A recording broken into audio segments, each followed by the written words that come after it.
people will sacrifice their reputation in the short term to get views. People think they want views because they don't understand what brand is. I called Caleb and I said, I don't like my own content. And I don't care what we have to do or what it looks like. I just want to like the content I put out. I've noticed with your recent content, you've switched from the kind of at the camera talking, right, teaching, to the AMAs. So tell me kind of the psychology here. There's no psychology. What happened?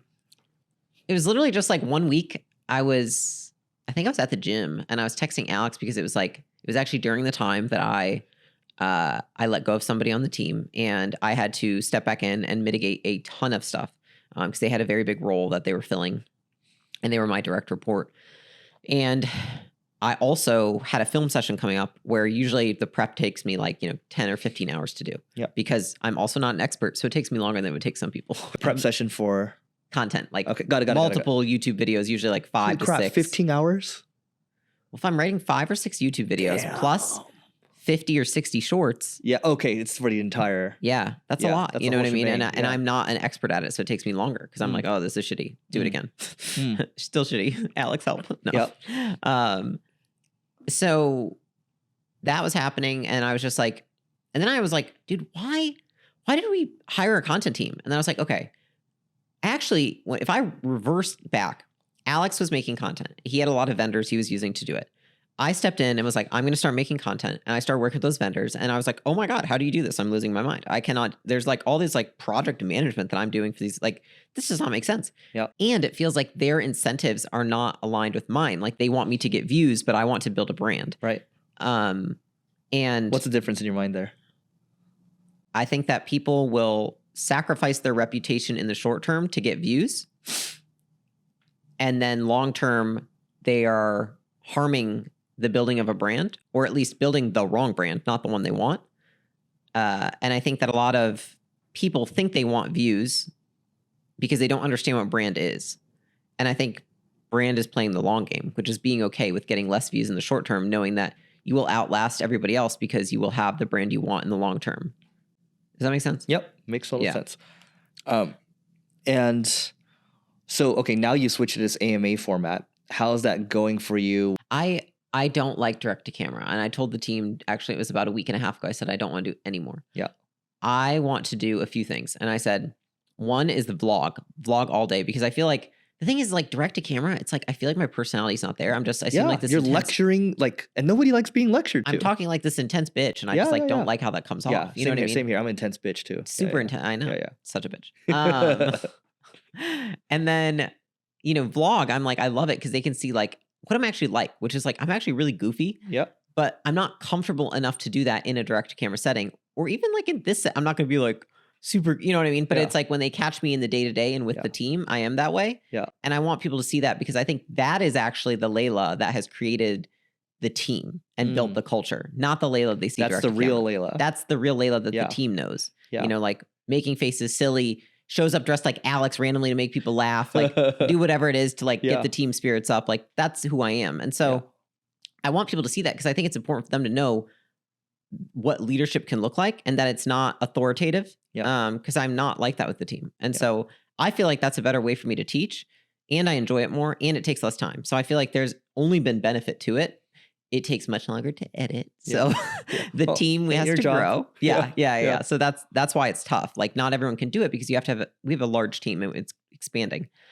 In terms of besides that, I want to do case studies. So case studies of our companies. So I have started to pick a few that I'm going to do like video breakdowns of. And when I say case study, I don't even mean tactical breakdowns. I mean, like, I want to tell the story of why this business is successful and why these founders are successful. And this is like a portfolio company. Yes. Got it. And so I have one that we're working on right now, and I'm really excited about it because I want it to be like a really good first one. Yeah. I really am passionate about showcasing founders with the character that it takes to win, even more than the businesses, because I'm like, the business isn't the reason they're succeeding. It's who they are, the skills they have, the character they have. The reason that they have that, we're able to attract the talent, which can make, the business work. And like, there's all these things. And so I want to be able to tell the stories of those founders. And so that's the second piece of content that I really want to do and that we're working on adding in right now. And then still doing teaching, but we're trying different formats. So basically trying like Ask Me Anything type formats with themes geared towards it. And hopefully when we get this office, then we'll also be able to kind of expand that. I would like to do a call-in show where it can be like themed call-in shows, if that makes sense. Yeah. I still want to integrate the frameworks in somewhere because I use those a lot in like teaching our portfolio CEOs and such. I just don't know what format that is going to take place. Well, dude, I mean, you guys are going to have this big ass office. It's like, I'm just riffing. It's like, people know who you are. You can literally have people come in like once a week or once a month or whatever. And it's like a live AMA type of thing. I don't know. I would like to do that because I think that's what I do best. Like, but I respect like my best work is all done in private and will never be seen on a vlog. It's one-on-ones with my team and it's one-on-ones with the portfolio CEOs. And I cannot talk about it. That's a tough thing. It's tough, dude. It's tough. It's my best content. And like the team has seen some of it and they've been like, holy, and we can't ever show anyone. And I would never do that and I don't want to, and I don't want people to be uncomfortable. But I want to be able to build like some kind of format with like a podcast or whatever in our studio where I can showcase that. I mean, that is the toughest thing. I think at some point someone will get to the level where they're filming all their work because. And how long did it take for you to realize that it was time to switch content formats? I think I called Caleb and I said, I don't like my own content. And I don't care what we have to do or what it looks like. I just want to like the content I put out.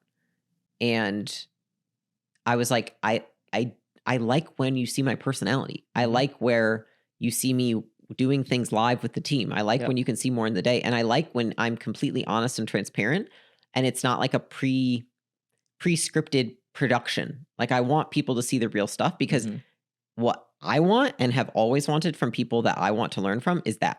And so I'm like, I want to put out that because that's what I've always wanted. And I think he had the same vision because he from day one was like, if people could just know you like I know you, then your content will blow up. And I was like, maybe that's a consequence of it. But it takes time because it takes time to get comfortable on camera and stuff. But more than anything, I feel like if people would just listen to themselves of like, what content do I want to consume? And how can I create that? I feel like that would just be such a simpler way. The thing is, here's the thing.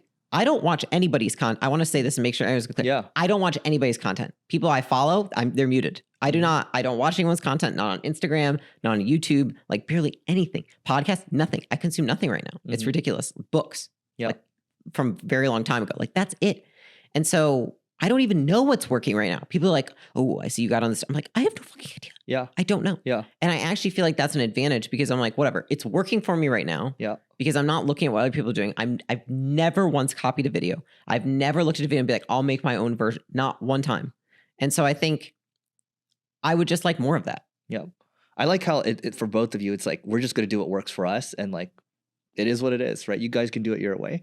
I'm going to do my relationship this way. I'm going to do my business this way. I'm going to do my content this way.